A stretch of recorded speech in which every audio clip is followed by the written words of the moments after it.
This shit is so fucking weird. All of it.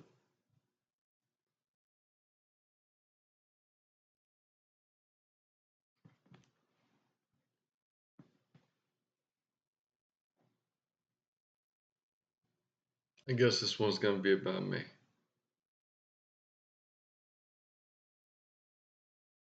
Yeah, I heard recently that whatever the great sages, one they call Jesus or Buddha or whoever, whatever they had, it must have been two things. It must have been a connection with the divine, enlightenment, the ability to see, and that they were a great leader, and that connection brought others to them, and the others wanted to be around them, and that they were magnetic in the presence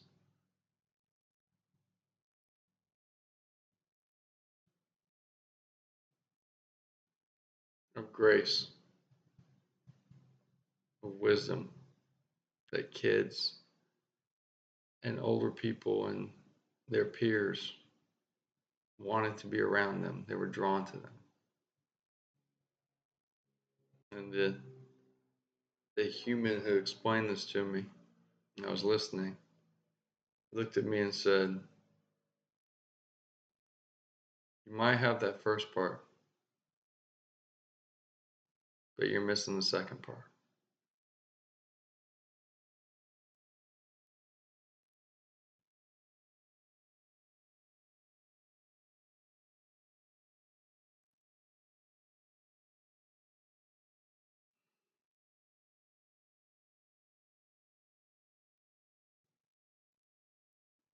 I wasn't really expecting or looking for that comment either way, but I find it to be interesting.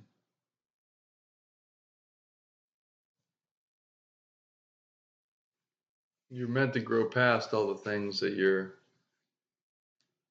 imprinted on or imprinted with when you come here. It's like your interior is shaped into like a cookie cutter form of the Play-Doh, the mold of the internal you, the projection of the vessel of you.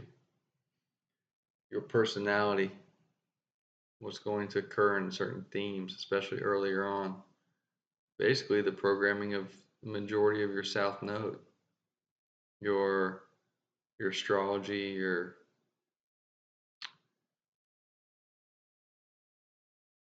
Enneagram, your location, environment, family, friends, um, proclivity to whatever is deeply inside you that is oppressed or suppressed or that you shine brightly. It could be in somewhat in a loose way summed up as nature nurture, but it's much more than that. There's something else going on. And so to explain it from my perspective, which for the vast majority of it I have let go of and grown past, but there's still scenarios that I must admit I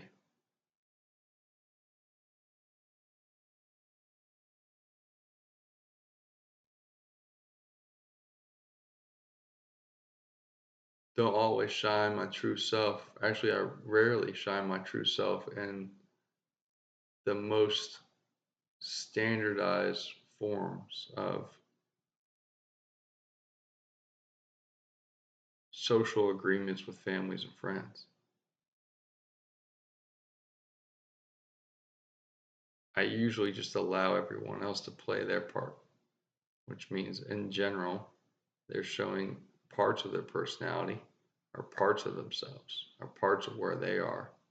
And then I just accept the role of whatever they're projecting out, which has slowly over what's considered time become more and more degraded in everyone else's eyes, which is a projection of the internal me. And none of this is a problem. It's actually a great blessing. It's just ironic that I heard that the other day, and for whatever reason, I'm explaining it here. So the base personality I came here with is I can see. Doesn't mean I can see more. Doesn't mean I'm better. Doesn't mean I can see everything. It just means, yeah, do we want to be honest? Do we want to be honest or not? I'm not blind.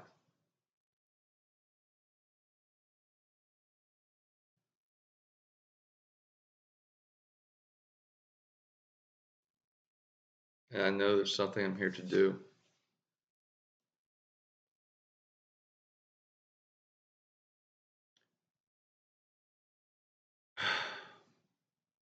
The personality program, if it's an Enneagram, then my base is in between a helper and a perfectionist. A perfectionist would be one and helper would be two.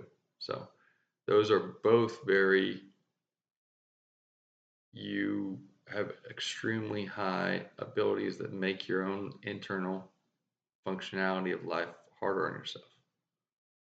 And then what would be considered the personality brand is INFJ, which is, from what I'm aware of, uh, the rarest forms. Then a Taurus, dead center in the middle of Taurus, and a life path number 9. Now, all of that you can just throw out because whatever.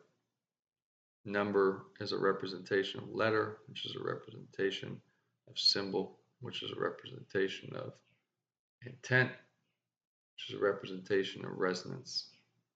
We're attempting to communicate a resonance, and we're doing it most are doing it in a manner they're just following everything else without realizing or occurring in any way, stepping back and saying what is actually occurring.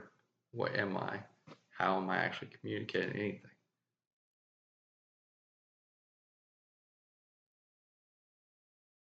That being said, some things are incredibly, not just easy, but just like already there for me. I think this is the same for everyone, but just is tuned differently. In the tuning that I received, so much is just right there already. And so I have spent an unconscious lifetime in this one.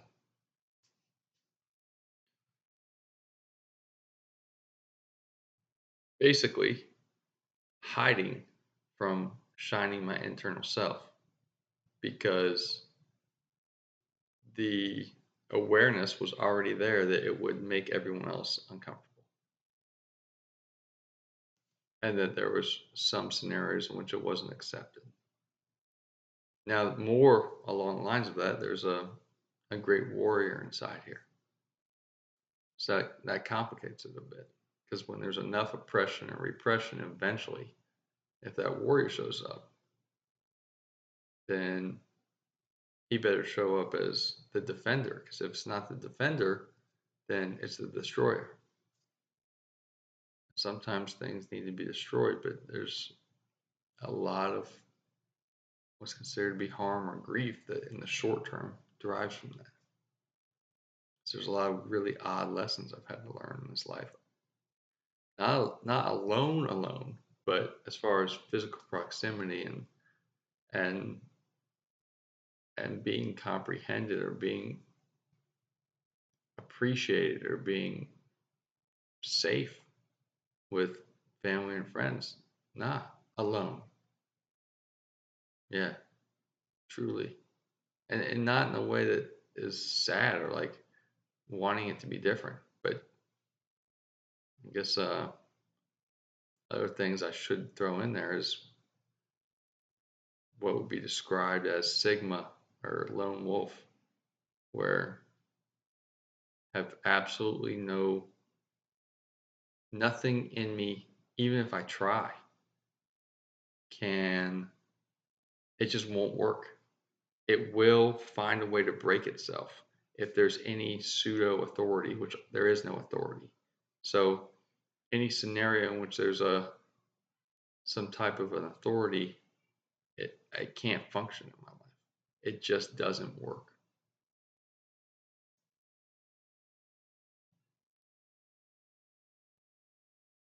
So getting back to the point, over the last couple of years, I really dedicated myself to, and there's been ups and downs, but dedicated myself to taking my own advice and slowly implementing the shining of my light.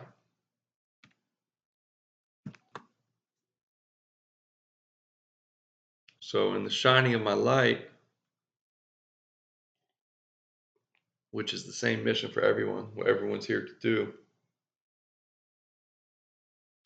I've grown.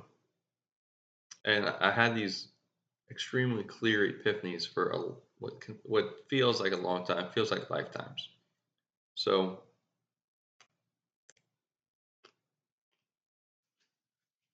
Moringa. Maybe maybe they were always there. Maybe they're just given to me the same as they're given to anyone else of a certain vibration. Maybe I'm wrong about everything. Maybe it doesn't matter. But these epiphanies seem to me to be a message that's required to present, to simplify the process of confusion of the falling apart and then the coming together and the growing, that this changing of ages and this accordion of humanity is actually occurring before us and around us and in us and through us always right now. This great weirdness of how did it get like this? If you were around in the 70s or 80s or even the 90s, and then you just take a, a one-to-one comparison, this is an odd ass world. But then this great wisdom and nuance comes in where there's a realm. In my opinion, that realm is functioning as a mind. You are divine, limitless spirit energy. You are a core, a pillar of light, that which is the singular one love, the creation, what could be considered your soul. And that there's a flow that only a certain amount can enter into this place. So it enters it through like a container. And that container has access points into the energy of what's this vessel. And this vessel, this body, is your opportunity in a very small funnel of flow of what you really are to interact with this magical place of light density because it's dense. And so there's these opportunities to learn through this density, and it seems so, but it's really not. It's story. It's all the story, revolving, unfolding, evolving. It's planned, it's written, it's also being written by your experience of you experiencing it here and now. And it's only ever always here and now. The simplest form is it's you doing it. It's all the story you're telling yourself. But that seems even possibly easy to pick up when you're just by yourself or meditating or having something, you write it down, but then applying that into your actual social life or what you're here to do or your purpose or whatever, that's where it seems to get to this great juxtaposition that falls off, and we end up slipping back into being led by the collective unconscious. And the collective unconscious is the easiest thing to lead. And it's you want to see it's always being led, basically. And that's where these controlling factions come in. But they are just playing their part. They're not the enemy. I'm not saying be friends. I'm not saying anything except for I'm attempting to provide actual truth instead of, if you look closely, nearly everyone is always playing teams, teams, teams, teams. Almost, literally almost everyone, even the enlightened. And I'm not trying to get you to play the no team team. I'm trying to be genuine and transparent. I think I've made as many mistakes as anybody I've met. I've made mistakes that are somewhat appalling to me in this lifetime that I thought I never would. It's funny that how it goes.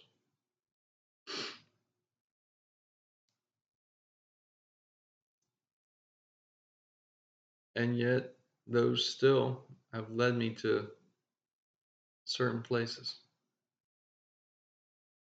of great awareness and great forgiveness. You are here to expand your belief structure. You are singular one love. You are that which is called God. But all of you can't, if all of you was here in this place, first of all, you're bigger than this place, so it wouldn't work. But secondly, the purpose of this interaction of life wouldn't function because there would be no limiting of you because you are divine, limitless spirit energy. You are that which creates. And so there's no point in you being in this considered to be a trying experience. Some people love it, some people hate it, some people say it's a trap. Doesn't matter. You ever notice that the scientifically or architecture and engineering leaning minds tend to see the same truth through a scientific bent, and those that are like extremely spiritual or woo woo see the exact same truth but through the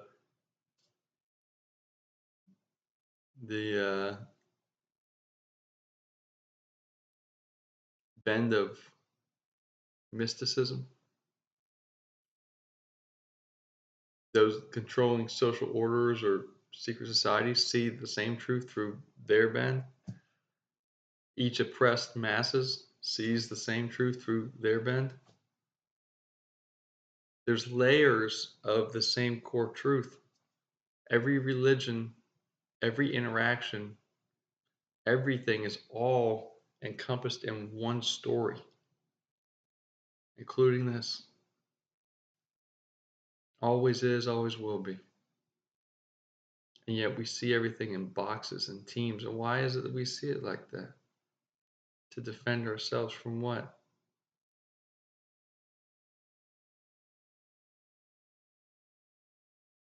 And so when I received that feedback the other day, whatever it is, if it's my prior personality or who I've grown into, I enjoy those interactions. I enjoy hearing what most people will go, "Ugh."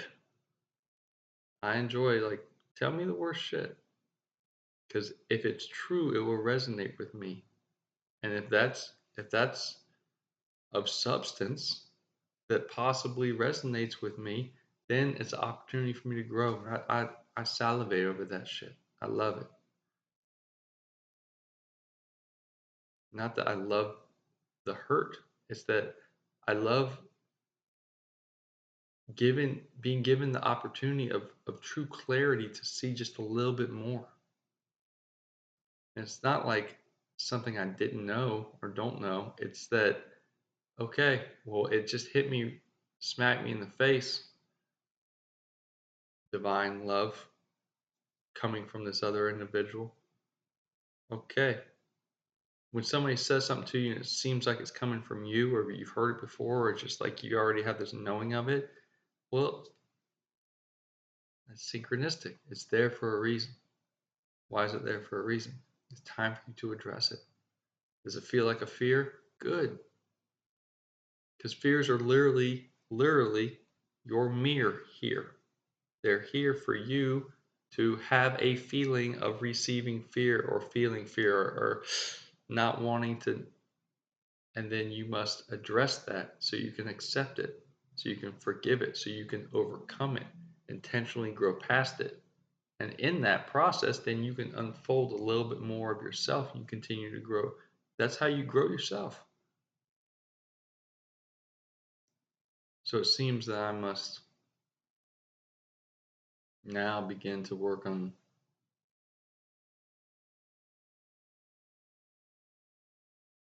the obtuse, big, wide picture of everything. It seems to be pretty easy for me for some reason.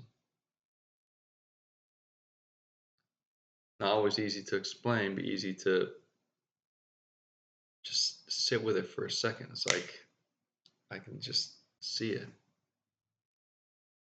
This very, very acute, the tiniest, is a fractal of the same thing. So that in itself is fairly straightforward for me to get to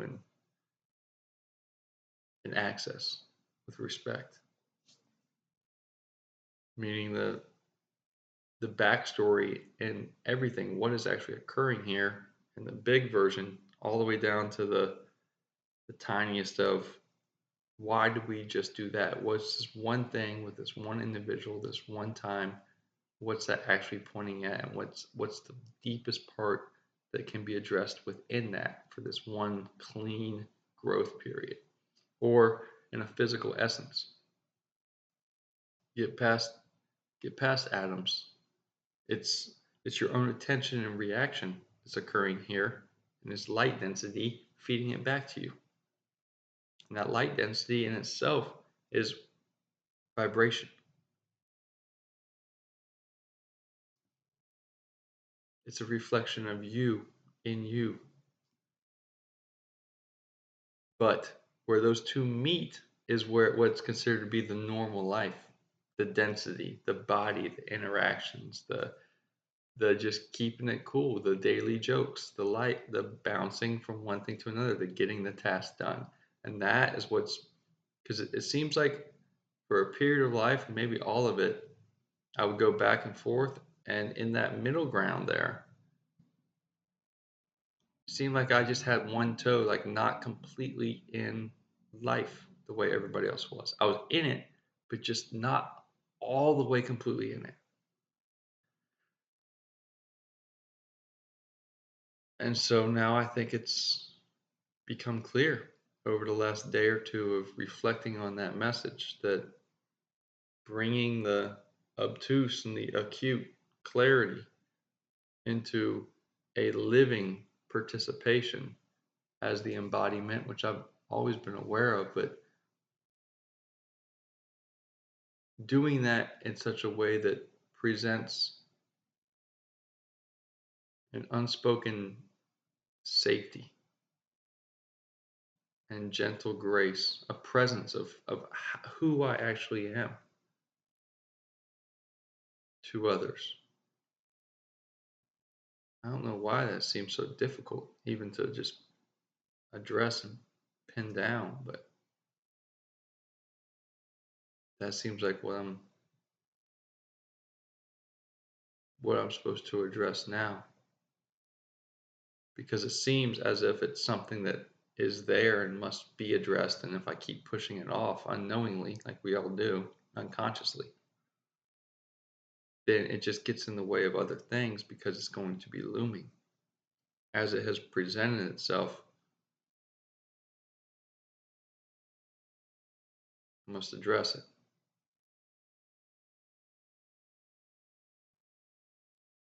Some piece of me still thinks that, or feels that, leaning into that is like, who am I? One piece is like, who am I? What are you trying to be, the Messiah? No. Trying to not try, but get out of my own way and really be myself for everyone else.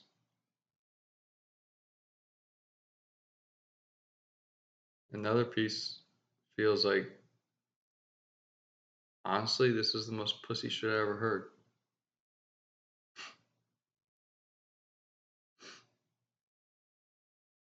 It's the, it's just kind of ridiculous. And I know that that's not the core of me, but, and that's attached to fear.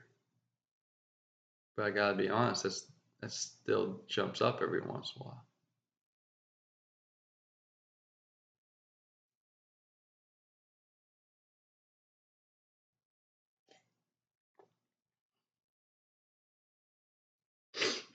It's a weird process letting go of your former self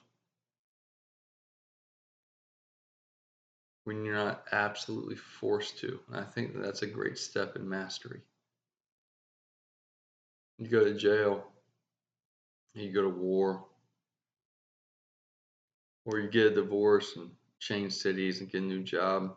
You're in a physical reaction to your environment, and you are participating in the mini collective around you of moving forward. And that makes the unconscious have an easier road to assimilate in the forward movement of the new standard of you. That's as as much as it may seem difficult to completely change the yin and the yang, or the south node to the north node of the polarization of your physical environment. Like, everything just changed. It actually makes it a little bit easier for your unconscious to adjust to this great new direction of movement. So you're kind of reprogramming yourself there. And we do that a lot through our life. And we're not necessarily aware that that's occurring at such a deep level, but you can just see somebody goes somewhere for a year and a half and they come back to their hometown, and they can slip back into their hometown kind of nuances pretty quick, but that year and a half somewhere has forged some internal imprints into them. What I think is more difficult is when somebody doesn't have that great change in the outside, and that they're being driven by this hero's journey of the tarot, or the the internal story, the dialogue, the mission, their purpose that is there, and they're just leaning more and more into their purpose without necessarily knowing fully, but listening to their own lighthouse. And as that goes,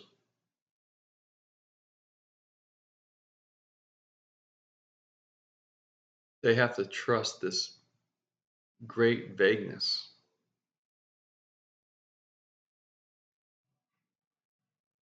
where they're a bit collectiveless, which is wonderful. But it's like kind of being in the forest when you're dark night of the soul. You going to address these things? Are you gonna sit there being mad? Are you gonna be the old you? Or are you gonna go into psychosis? What are you gonna do? And there's this little whisper inside you that says, address this, go in this manner. And it's that nuance of just sitting with and listening to that whisper inside. It says, this is what we must address. That, in my opinion, is a pretty hard thing to do. Because very rarely does anybody want to sit and kind of pick themselves apart and then focus on this new growth just based on this little bit that they know they'll be fine to a certain degree if they just ignore it. But there's great growth on the other side of it. But picking it apart is like,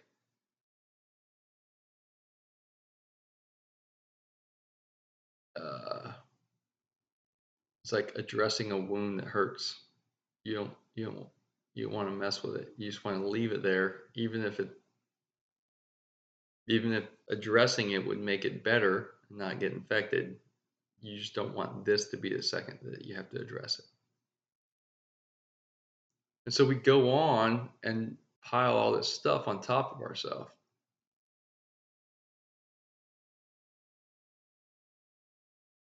And I think I've either done that for a long time or I've just been doing so much work, or I've just allowed myself to get to a certain place over the last couple of years where I'm prepared to start addressing my actual presence that I show up in life with. And that is a deeply rooted thing because my presence usually is in taking the back seat to everyone else, not in a way that's fearful at all, but in a way that's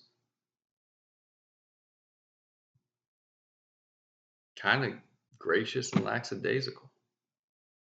And yet, there's also this thing that I picked up on, which is true over the last 5 years to a decade, that it seems like everybody knows he's just sitting back, but really, if you poke him too hard, watch out. And that's not who I want to be. That's not who I am. But these dialogues come up, and then you have to fight against the reputation or fight against the perception of others of you. And so you're stuck in this weird rhythm. But what I found is nobody's actually holding you anywhere. Nobody's keeping you from doing anything.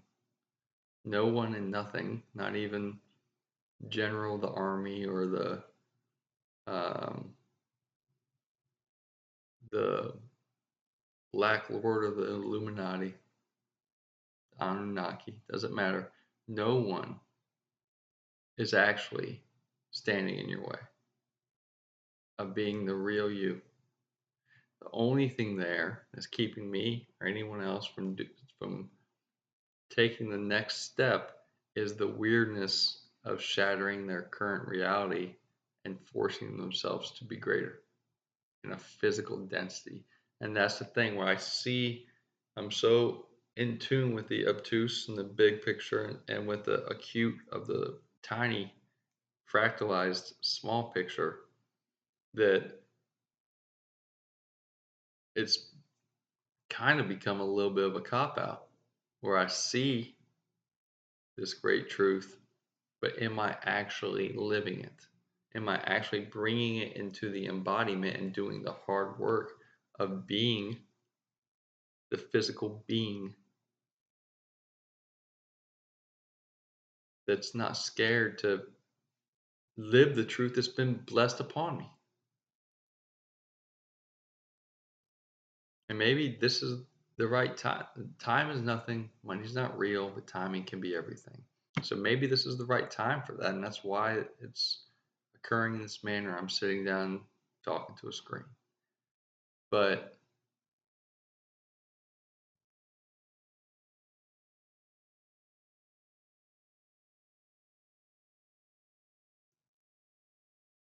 this is a great stage as part of the great work, the great journey.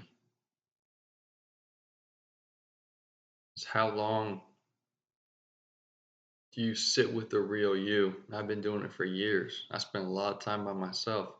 And then when somebody comes in your presence, or you go to somebody's house or meet somebody for drinks or a party or whatever, or work, occupational obligations, you slip into whatever mode.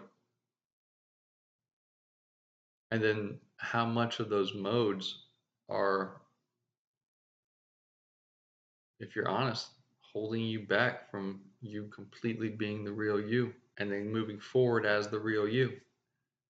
And are you here to be the real you, to serve this place, to serve others, to serve all life and love as love? Are you here to be that or not? And that, like I said, seems like the softest, weirdest, most make believe nonsense ever. There's a little piece of me. It's like, don't go all the way out on the limb. Because if you do, you're not ready for it. And then everybody else is going to be like, what happened to you, pal? I think that there's a little bit of that with a lot of folks where they see so much and they have so much and that they pour themselves into whatever it is, if it's the Bible or their their their purpose in their job, whatever. And they're filling themselves up with getting closer and closer to who they actually are. And maybe they get into these different vibrations and the spiritual growth and they have all these synchronicities that occur. But then when they step into family relations or any type of historical hometown relations or occupational or anything in the public, then they stay within certain boxes, which means they form stronger and stronger holds in their unconscious of solidifying those boxes because you are divine, limitless spirit energy, and what you divinely pay attention to with the spotlight of your mind, the character of you then receives more of that. What you pay attention to grows. That's how this place functions. And it's so like elusive and nuanced, but it's because there's etheric flow of life flowing through you. And we're so consistently reacting to the last stage of creation coming back to us.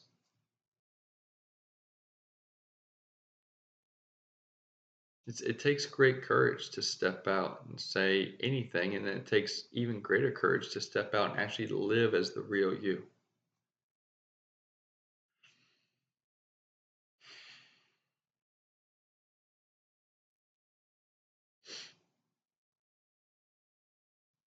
I can tell you more than anything, I want my kids to grow up and be their real self, their real divine self, and to hold an awareness of that, and then go through the trial periods, but then get back to being their real self and having the courage to shine that and not hide it.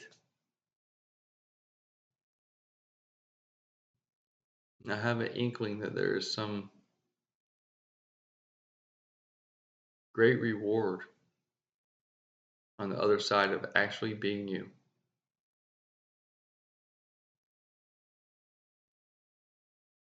That your true power cannot be found by just knowing it. Knowing is not power. It's the effectual, repeated, predictable pattern of applying that knowledge properly as wisdom that is power. I've found that knowledge is opportunity, and opportunity applied becomes wisdom and grows your life. Opportunity squallered or squandered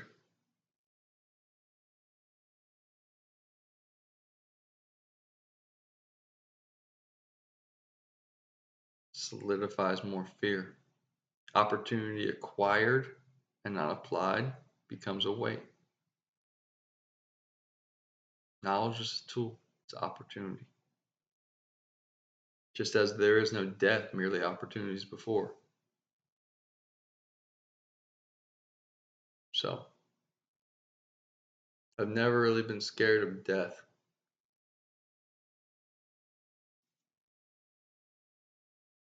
Scared of letting others down, scared of myself, Scared showing myself without knowing why.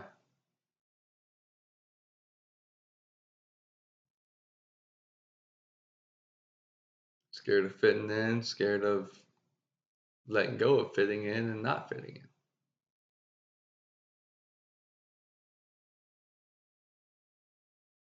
But what's scarier than anything is living the whole thing and then not doing, if I'm really honest, not doing what I came here to do. I think that's the only thing that in any way is scary to me. And that's not necessarily a fear, that's more,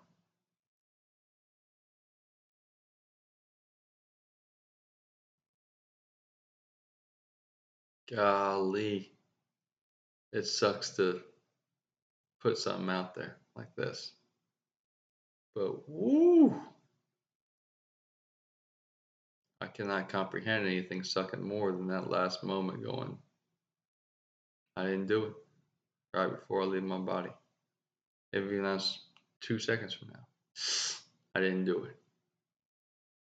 Which is why I'm doing this now. Fuck it. Honestly.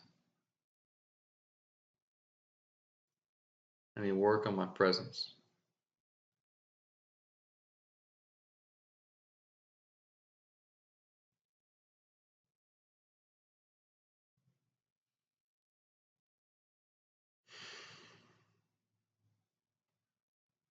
You are divine limitless spirit energy. You're perfect. You always have been. You always will be. There's a trick here. There's a couple tricks here. One is when you come here, this place takes away your memory, or else it wouldn't work. This whole thing. And then you fit in to keep yourself safe. And you're in a weird spot and you're growing as a little kid. And you forget that you're a great big spirit. And instead, you start feeling very, very small. And this place seems very, very big. And most folks don't get back to the place of going, oh no, I am the great spirit. I am. I am. I am. And this place is small. And I'm working with it. Most stay in the feeling of this place, or they are small and this place is big. And others sometimes slip into a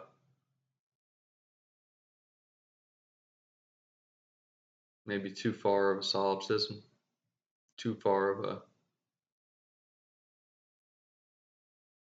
grandiose of self,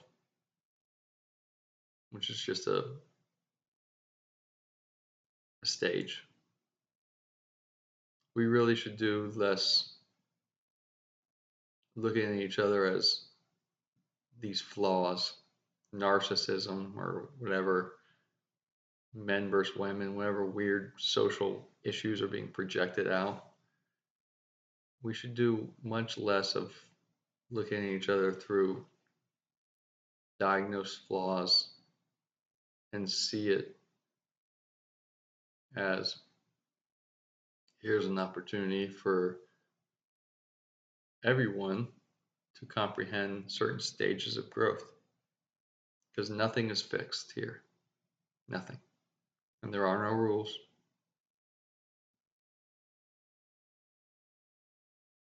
It's just what you're allowing for yourself and what you're agreeing to. There are guidelines, which I highly, highly suggest. Start with the Hermetic principles. Start with uh, the Buddhist Eightfold Path. I consider there to be a great amount of wisdom in the Vedic culture. But all religions and all cultures at their center are enormously powerful truth, spiritual truth. and they're all surrounded by a confidence game. And it's all the story of the stars. And the story of the stars is the story of one thing: your spiritual growth, which is what you're here to do.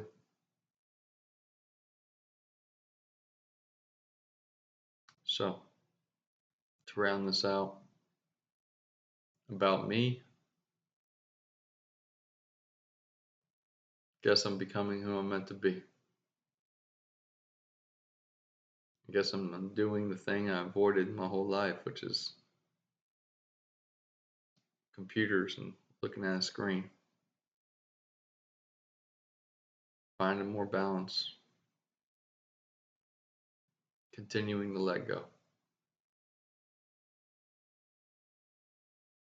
trusting that the unfolding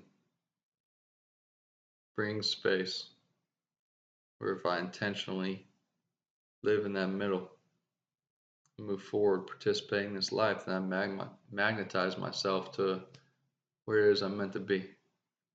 And those things show up because that's the way this place functions.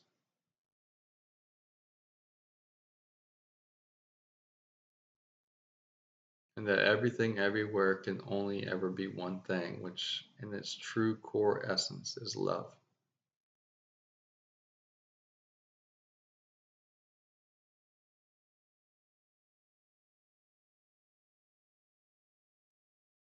You're beautiful. You're perfect.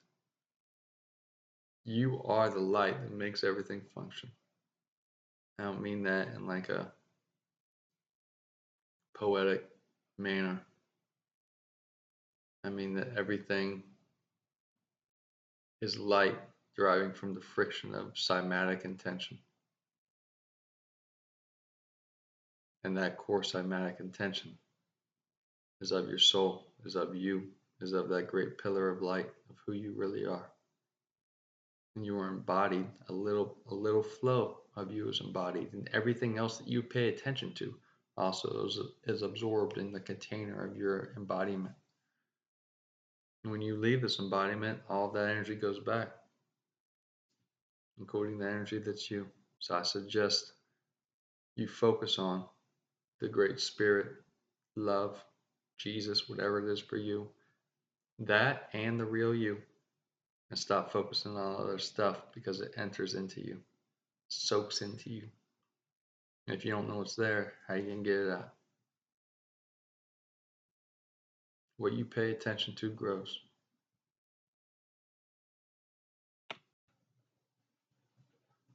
Sit, slow it down, watch life. You'll be very surprised by what you find.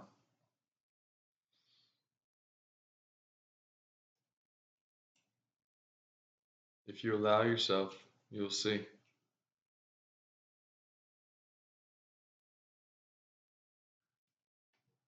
This place is magic. It's reflecting to you the unseen inside of you. It's hard to grasp because the fear says don't look at it. Stay connected to what everyone else says. Stay connected to the collective, unconscious. It's safe. It is safe, but it's also of a certain vibration that's limiting you. And if you feel like your life is kind of going like this, bouncing off something, it's because you need to let go. You're not letting go into spoiling everything and living a life of destitute and distraught. You're letting go to honor your greater self.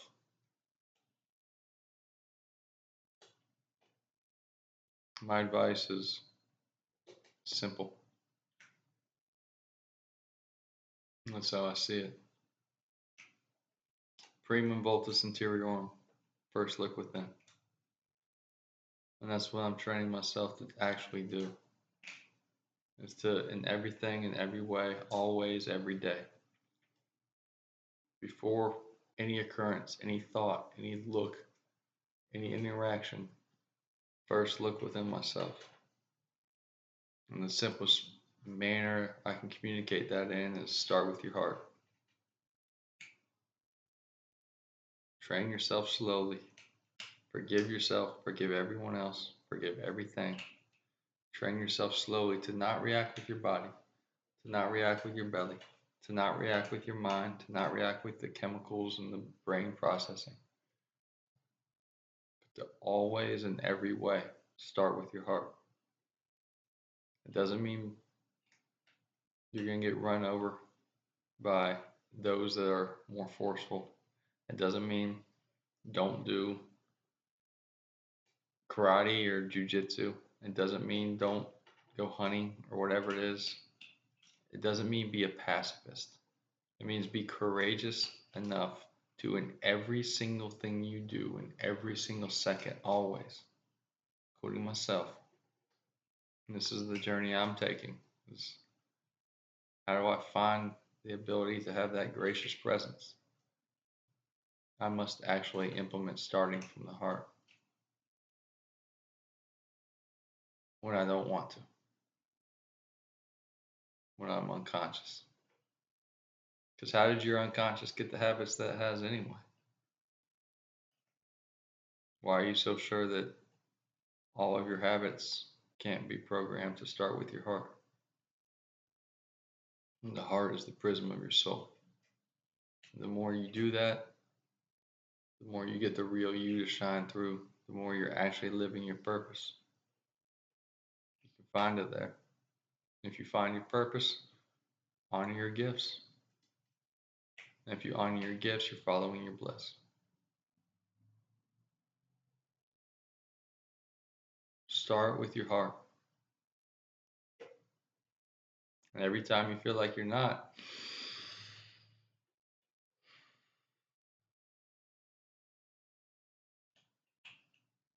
actually let it go. And then start with your heart again. And when it feels weird, and everybody around you might be like, you're losing it. Or you just feel like maybe they feel like that. You don't have to do or say anything. Just keep practicing actually being the real you and starting with your heart. That's how no matter what, anything that flows through you, because life is flowing through you. You are not playing the game of life. Life is playing the game of you. And most can't see it because they're serving the collective, which is fine.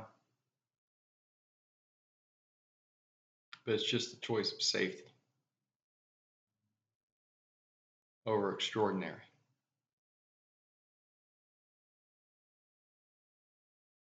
And I choose extraordinary every time. And when the most extraordinary choice that anyone can make in this life, in this time between times, is to go and start in the one place that nearly everyone hides from, which is within yourself. Start with the heart.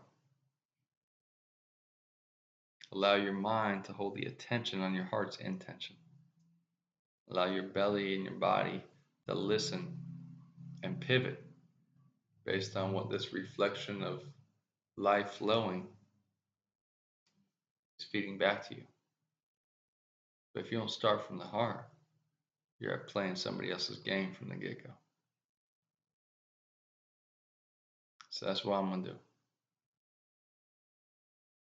I love you. Prima Voltus Interior.